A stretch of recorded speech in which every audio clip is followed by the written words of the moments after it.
Imagina se você pudesse prever o futuro, ver tudo aquilo que ainda não aconteceu. Você faria o quê? Me diz aí, vai. Hoje nós vamos conhecer uma história, mas não é apenas uma história. São mistérios a serem estudados e revelados. E hoje nós vamos desvendar um dos maiores mistérios que existem. Será que um livro escrito por volta do ano 600 a.C. poderia prever os impérios que reinariam anos depois e até os nossos dias e até dias depois do nosso? Isso é o que nós vamos estudar hoje no livro de Daniel, capítulo 2. Antes de começar a contar a história, eu vou dar a missão para cada um de nós. A gente vai estudar junto e nossa missão é completar essa estátua aqui. Você vai entender isso agora quando a gente ler o primeiro versículo do capítulo 2 de Daniel, que diz o seguinte: no segundo ano do reinado de Nabucodonosor, teve este um sonho. O seu espírito se perturbou e passou-se-lhe o sono. E aqui nós começamos. Essa grande história começa com um sonho que um rei teve. Esse rei foi o que foi até Jerusalém e capturou os jovens de lá para servirem na sua corte. E o sábio Daniel era um desses jovens. Ele que será o responsável por interpretar esse sonho. Daniel veio de Jerusalém depois que Nabucodonosor entrou em guerra contra a cidade, matou seu rei e trouxe vários jovens para servirem na sua corte. Mas esse rei teve um sonho um dia. Esse sonho estava lhe perturbando muito porque ele esqueceu o sonho, mas o sonho era muito perturbador e ele queria saber a interpretação desse sonho. Então ele chamou todos os encantadores, os caldeus, os feiticeiros de Babilônia, para eles poderem dizer ao rei o que é que ele tinha sonhado. E Babilônia tinha várias dessas pessoas: magos e feiticeiros que protegiam o povo dos demônios. Tinha os encantadores que eram treinados para manter os deuses satisfeitos, os astrólogos que interpretavam presságios astronômicos e previam o futuro, e tinha os caldeus que eram o chefe de todos os grupos. E esse pessoal todo veio à presença do rei para tentar descobrir o que é que o rei precisava. E o rei pediu para que eles interpretassem o seu sonho. Mas aí eles ficaram enrolando o rei porque eles não sabiam o que fazer. E claramente ninguém conseguia adivinhar o sonho da outra pessoa. Esse pessoal era só um bando de charlatão que vivia ali. E o rei percebeu isso. E como eles ficavam pedindo ao rei para que o rei dissesse o sonho para eles darem só a interpretação, porque eles podiam falar qualquer coisa para interpretar um sonho, o rei ficou bravo e ele disse o seguinte: respondeu o rei e disse aos caldeus: uma coisa é certa, se não me fizerdes saber o sonho e a sua interpretação, sereis despedaçados e as vossas casas serão feitas monturo. O rei lançou uma ameaça de morte contra essa galera, porque ele queria saber qual era o sonho e eles só estavam tapeando o rei. Só que, meus amigos, Daniel não tinha ido à presença do rei nesse momento, mas ele estava incluso nessa ameaça de morte. Ele também ia morrer, porque o decreto de morte foi para todos os sábios. Mas a partir do momento que Daniel descobriu isso, ele pediu ao chefe da guarda um tempo para que ele orasse ao Deus do céu para que ele interpretasse o sonho. E a Daniel foi concedido esse tempo. Depois de um tempo, Daniel juntou com seus amigos, pediu a eles para orarem, e um tempo depois Deus revelou esse sonho a Daniel. Então Daniel falou com o chefe da guarda e foi até a presença do rei.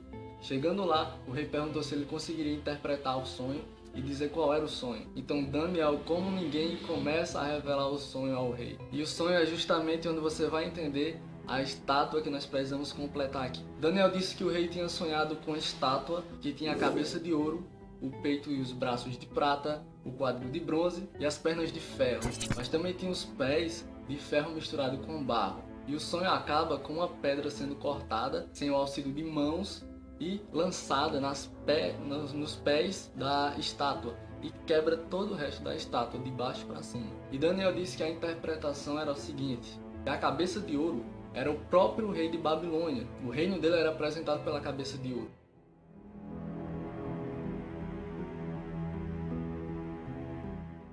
Isso é uma representação muito boa para a Babilônia, porque era uma cidade muito rica e muito bonita, muito conhecida por sua beleza e grandiosidade. E tem um historiador chamado Heródoto que ele escreve o seguinte: na parte inferior do templo de Babilônia há outra capela, onde se vê uma grande estátua de ouro representando Júpiter sentado.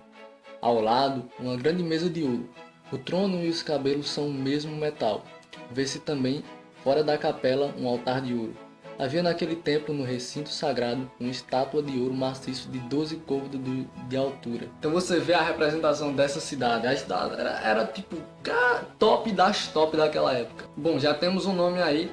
Primeiro nome que temos aqui é Babilônia, representada pela cabeça da estátua. Bom, ainda não sabemos o nome dos outros três reinos, mas nós sabemos que eles são reinos, são impérios.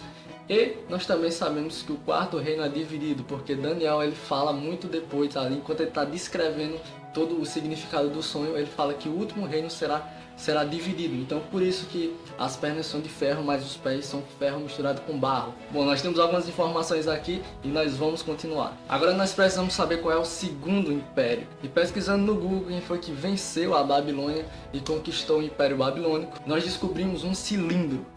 É justamente isso, um cilindro. E nesse cilindro está registrada a vitória da Medo-Pérsia sobre a Babilônia. E lá, Ciro o Grande, ele registra a sua grande vitória. Então agora nós sabemos que, depois de Babilônia, o segundo reino que veio foi o reino da Medo-Pérsia, dirigido por Ciro. Então, ok, mais uma parte da estátua aí completada. Agora nós temos duas partes, vamos para a terceira parte. E pesquisando mais uma vez no Google quem foi que derrotou a Medo-Pérsia e passou a ser um novo império mundial. E nós encontramos isso daqui. O Império Persa acabou sob o domínio de Alexandre Magno, rei macedônio, Alexandre o Grande. E Alexandre o Grande nós sabemos que foi o famoso rei da Grécia, o primeiro rei da Grécia, e que conquistou muito rápido muitos impérios ali, mais rápido do que qualquer outro império já tinha conquistado. Então já temos três partes da estátua. Só falta uma pra gente completar a nossa missão aqui. Mas antes de irmos para o quarto império, eu quero mostrar uma coisa a você. Na verdade, o livro de Daniel, sim, ele dá o nome desses dois reis, desses dois impérios, tanto a Medo-Pérsia como a Grécia. Mas a gente tem que ir mais fundo dentro do livro, porque não está no capítulo 2. Agora, indo para o capítulo 7 de Daniel e depois para o 8, a gente tem que encaixar algumas histórias, alguns sonhos, que parecem não ter pé nem cabeça. Mas se a gente olhar direitinho, se a gente raciocinar, a gente consegue achar um paralelo entre essas histórias aí. No capítulo 7, agora é Daniel que tem um sonho.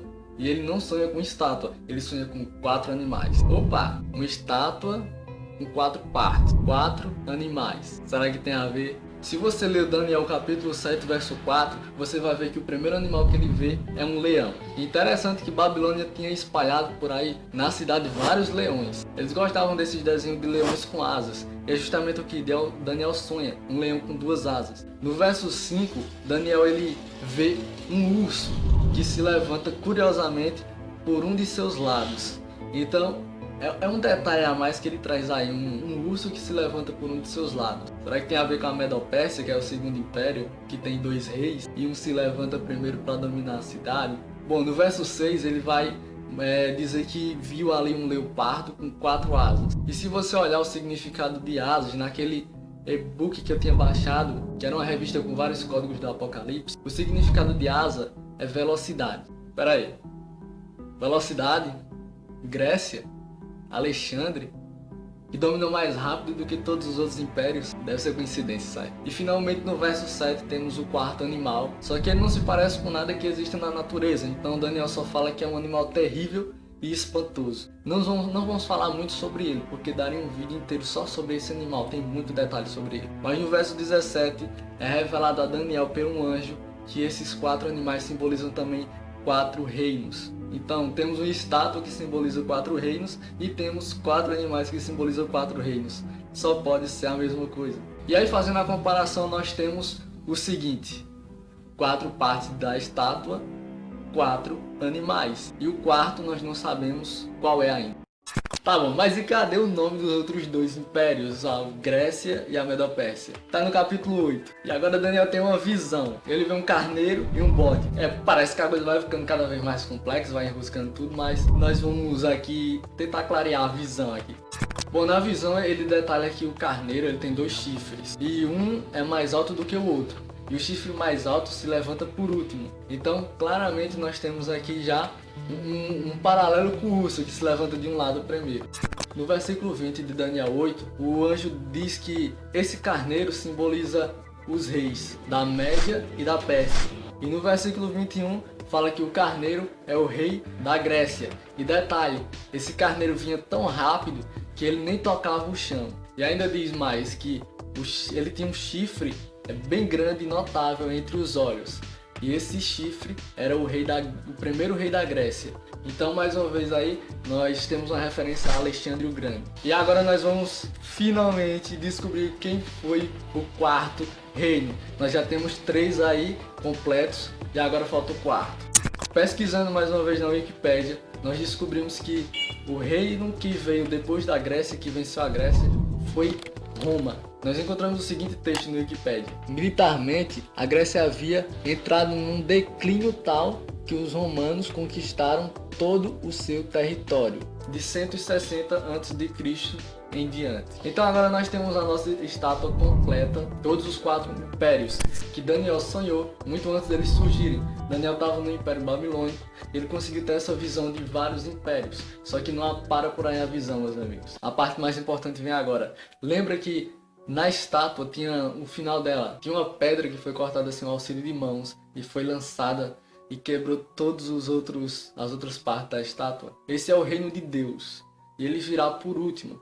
Então nós já estamos nos pés da estátua. E lembra que os pés ele era barro misturado com ferro? Então isso simboliza o reino dividido de Roma. Hoje a Europa está toda dividida, Roma não domina sobre tudo. E será assim até a volta de Jesus, que é o último reino, e só falta esse. Quando Daniel sonhou, ainda estava na cabeça da estátua. Nós hoje já estamos nos pés. Agora resta apenas um reino e um rei para dominar sobre todo o império. E esse reino será eterno.